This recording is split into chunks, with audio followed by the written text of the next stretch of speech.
इस्लामाबाद के बाद रुख करते हैं भलवाल का, जहां बिजली के बिलों में बेजा टैक्सों के खिलाफ ताजर बरादरी सरापा एहतजाज बन गई। शदीद नाराबाजी की और हुकूमत से टैक्स वापस लेने का मुतालबा कर दिया। इस हवाले से मज़ीद जानते हैं बिग न्यूज़ के नुमाइंदे कमरुज़्ज़मान इनकलाबी से।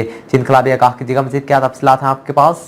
जी अबू बकर मरकजी अंजमन ताजरान बलवार व शहर व दीगर दही इलाका जात के लोगों का बिजली के बिलों में बेजा टैक्सों के खिलाफ शदीद एहतजाज। तफसीलात के मुताबिक बिजली के बिलों में कमर्शियल टैक्स की मद में हज़ारों रुपए ऐड करके सार्फिन को बिजली के बिल भिजवा दिए, जिसमें अवाम शदीद सरापा एहतजाज। इस हवाले से एक एहतजाजी रैली निकाली गई, जिसकी क़यादत मरकजी अंजमन ताजरान ताजर बलादरी और अवाम की कसीर तादाद ने शिरकत की। अंजमन ताजरान के कायदीन में सदर मिर्जा खालिद महमूद, जनरल सेक्रेटरी मार अमर इलियास, हाफिज राना, ज़ियाउर रहमान, मलक फयाज अहमद तरीम, मियां इमरान, हफीज, शेख मोहम्मद इमरान व दीगर लोगों ने शिरकत की। मीडिया से बातचीत करते हुए सदर मरकजी अंजमन ताजरान मिर्जा खालिद महमूद मार अमर इलियास का कहना है कि मरकजी अंजमन ताजरान के प्लेटफार्म तो हुकूमत वक़्तन इत्तफाक करदा कि अगर ये ज़ालिमाना टैक्स खत्म न होया तो एहतजाज इंशाअल्लाह हर चौक से शुरू हो जासी। मौजूदा हालात के पेश नज़र जैसे कि 3-4 साल कोरोना के मामलात रहे हैं, ताजरों की हालत बहुत ख़राब है।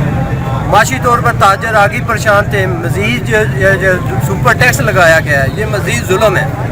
मौजूदा हालात के मुताबिक ये जो टैक्स है ये ख़त्म किया जाए और ताजरों को सपोर्ट की जाए। अवाम पर महंगाई के हाथ तो पहले ही बहुत तंग आ चुके हैं और इनका गुजर बसर करना भी शदीद दुश्वार हो गया है। दूसरी जानब बिजली के बिलों में बेजा टैक्सों की भरमार करके अवाम पर मजीद अरसा तंग किया जा रहा है। जी अबू बकर, बहुत शुक्रिया इनकलाबी तफसीलात से आगाह करने का।